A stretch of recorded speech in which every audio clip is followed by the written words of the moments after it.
deskripsi terkait menelaah struktur dan unsur pembahasan teks deskripsi. Nah, kita sebelum mulai akan ibu absen dulu ya.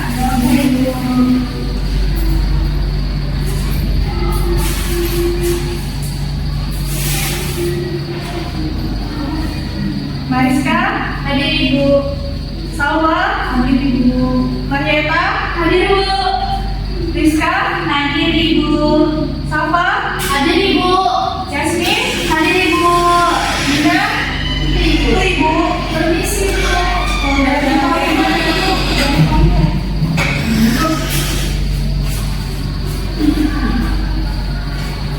Oke, setelah kita absen, sekarang kita pimpin doa dulu. Coba ketua kelas pimpin doanya. Silakan. Baiklah teman-teman, sebelum kita mulai pelajaran pada hari ini, ada baiknya kita berdoa. Mulai.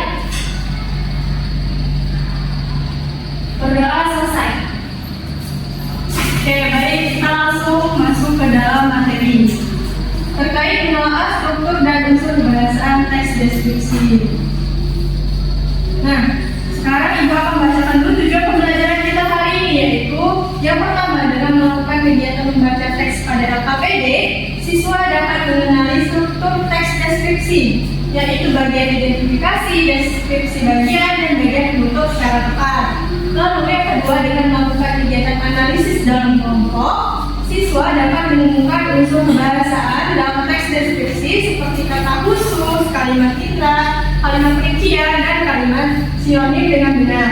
Lalu yang ketiga, dengan melakukan kegiatan diskusi dan mengolah data, siswa dapat menganalisis struktur teks dan unsur kebahasaan yang membentuk teks deskripsi secara teratur. Lalu tujuan pembelajaran yang keempat, dengan melakukan kegiatan menonton video, siswa dapat menyajikan hasil analisis struktur dan unsur kebahasaan secara lisan atau tulisan dengan percaya diri dan juga jelas. Kita mengulas kembali apa sih itu teks deskripsi. Nah, jadi teks deskripsi ini adalah jenis teks yang memberikan gambaran rinci mengenai suatu objek, wisata. Nah, kita akan mengulas kembali apa sih itu teks deskripsi. Nah, jadi teks deskripsi ini adalah jenis teks yang memberikan gambaran rinci mengenai objek, tempat maupun suasana. Nah, sebelum kita masuk ke dalam materi ini, Ibu ada sebuah contoh video yang akan kalian dengar terlebih dahulu.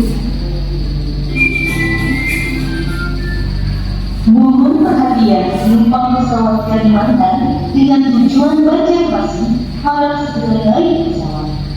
Aku berangkat dulu ya Lina. Iya, hati-hati. Kalau sudah sampai, jangan lupa kasih kabar ya. Iya, pasti Lina. Selamat tinggal Lina. Dadah.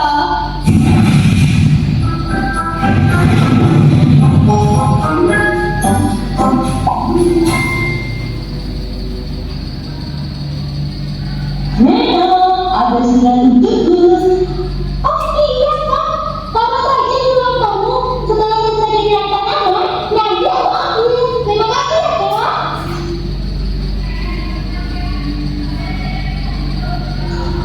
Surat dari siapa ya ini? Wah, dari Banjarmasin sepertinya. Jangan-jangan ini surat dari Reno.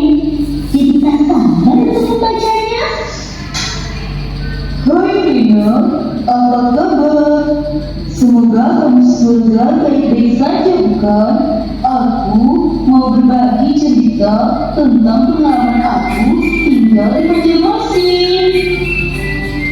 Banjarmasin dikenal dengan kota seribu sungai.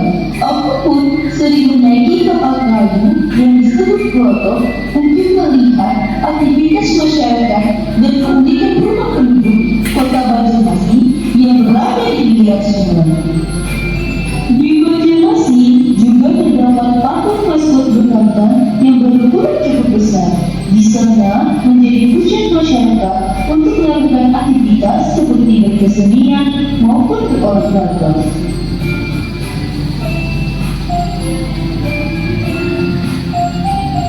Pada malam hari pun, aku sering datang ke Sirkuit Pandang yang menjadi destinasi wisata kota Banjarmasin. Aku juga sering belajar bernyanyi dan bermain musik di tempat ini. Salah satu masjid terbesar di kota Banjarmasin yaitu Masjid Safinah Sultan. Ada juga masjid tertua di kota Banjarmasin peninggalan Sultan Banjar disebut Masjid Sultan Suriasa. Aku sangat senang tinggal di Banjarmasin. Inilah kisahku untuk Rena. Sampai berjumpa kembali. Terima kasih. Wah, tulisan Reno membuat aku benar-benar merasakan keindahan kota Banjarmasin.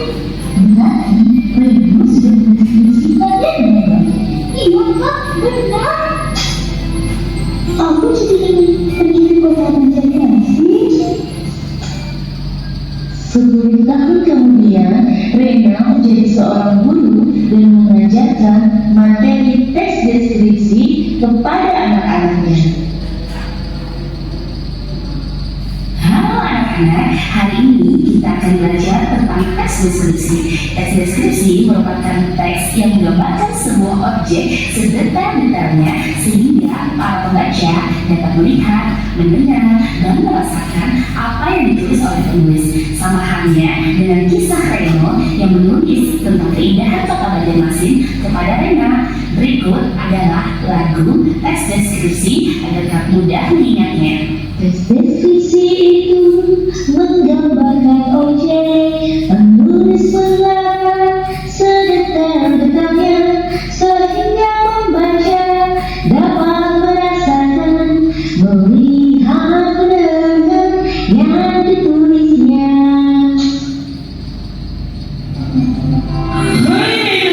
Hai Reno, aku kesini mau mengajak kamu ke Banjarmasin melihat keindahan kota Banjarmasin secara langsung. Benarkah? Dengan senang hati Reno. Nah, itulah tadi contoh video penggambaran kalian mengenai struktur dan juga unsur kebahasan dari teks deskripsi. Sekarang kita langsung masuk ke dalam materi inti kita. Yang pertama ada struktur teks deskripsi. Nah, jadi struktur teks deskripsi ini dibagi menjadi 3. Identifikasi atau pengenalan objek, yang kedua deskripsi bagian atau gambaran rinci, dan deskripsi bagian ini biasa terdapat di paragraf kedua dan seterusnya. Lalu ada yang ketiga, simpulan atau pesan penulis. Nah, biasanya kesimpulan ini terdapat di paragraf akhir dari teks deskripsi tersebut.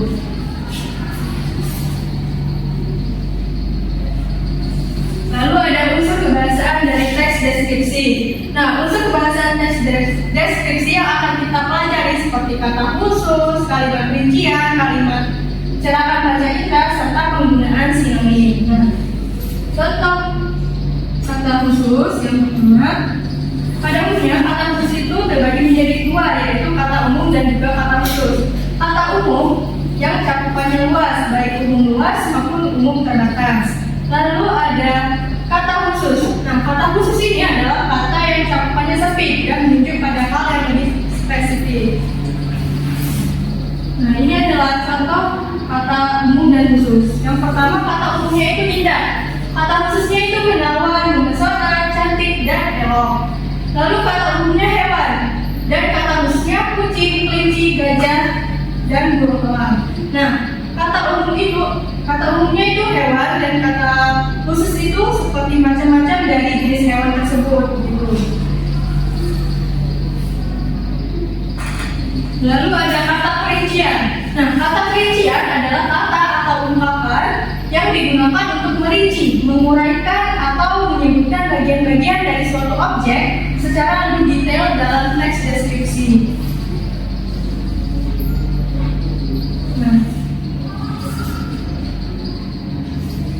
Nah, ini adalah contoh kata perincian.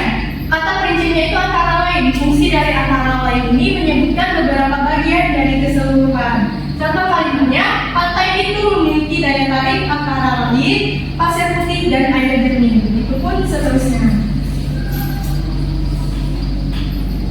Lalu ada kata kerja indra.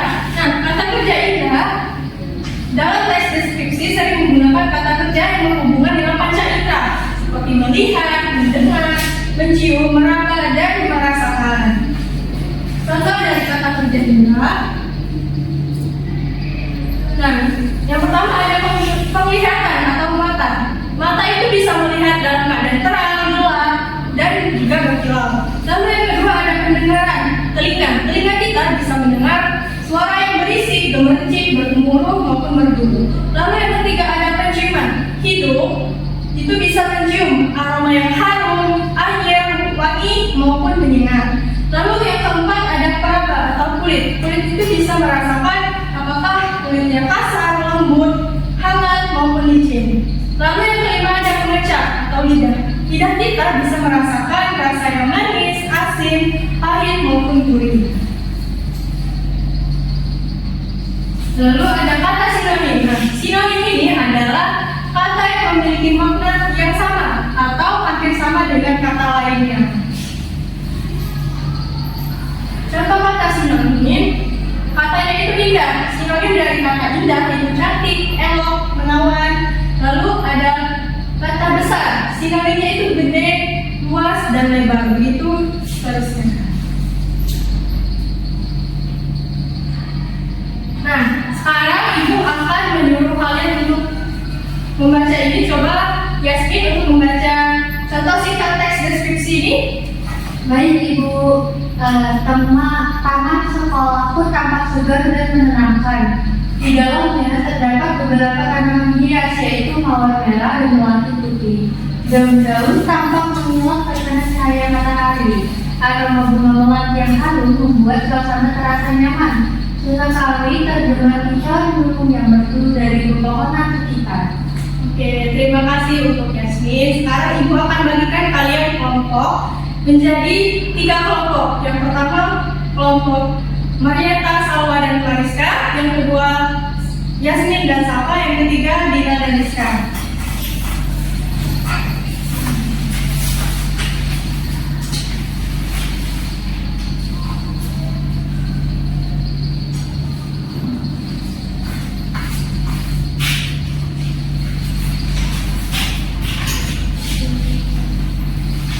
Tugasnya kalian identifikasi unsur kebahasaan dari contoh singkat teks deskripsi ini.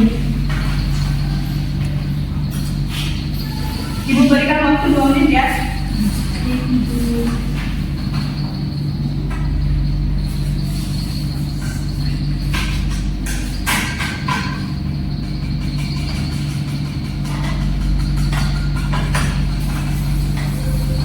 Jangan ada yang ketawa ya.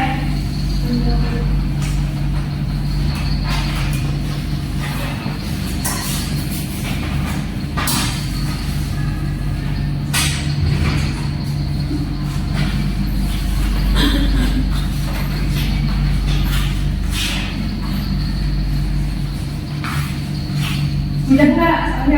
Udah.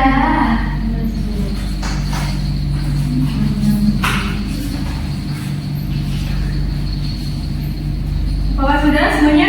Sudah. Bapak sudah. Yang lain?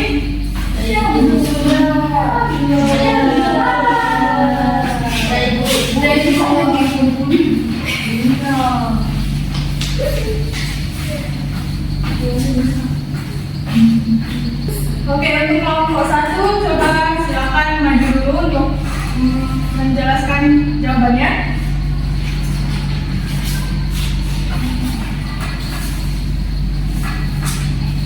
Nah, jadi yang pertama itu teks umum, taman sekolahku tampak segar dan menyenangkan. Mengapa dikatakan teks umum? Karena memberikan gambaran awal tentang taman.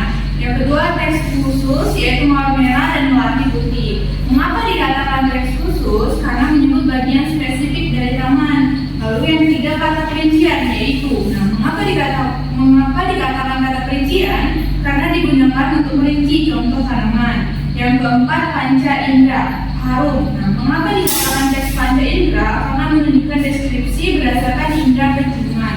Lalu yang kelima sinonim, nyaman. Mengapa dikatakan kata sinonim? Karena bersinonim dengan tentram, karena memiliki makna hampir sama. Baik, terima kasih. Silakan duduk.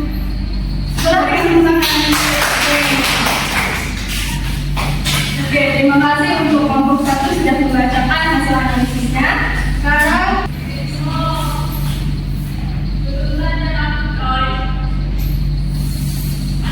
Oke, sekarang kita lanjut ke materi berikutnya. Kapan sih teks deskripsi itu bisa digunakan? Jadi teks deskripsi ini digunakan dalam kehidupan sehari-hari seperti saat membuat laporan pengamatan, menjelaskan pariwisata, atau mengenalkan budaya lokal. Baik, itu saja materi kita pada hari ini, yaitu menelaah struktur dan unsur kebahasaan dalam teks deskripsi. Oke, sekarang adakah pertanyaan? Ayo Bu, saya Bu. Oke, silakan Ananda Salwa. Bu, saya mau bertanya, bedanya bagian identifikasi sama deskripsi bagian itu apa ya Bu? Soalnya kadang saya bingung mana yang menerangkan objek dan mana yang menjelaskan bagian-bagiannya. Oke, terima kasih pertanyaannya dari Ananda Salwa. Jadi bedanya identifikasi dan deskripsi bagian.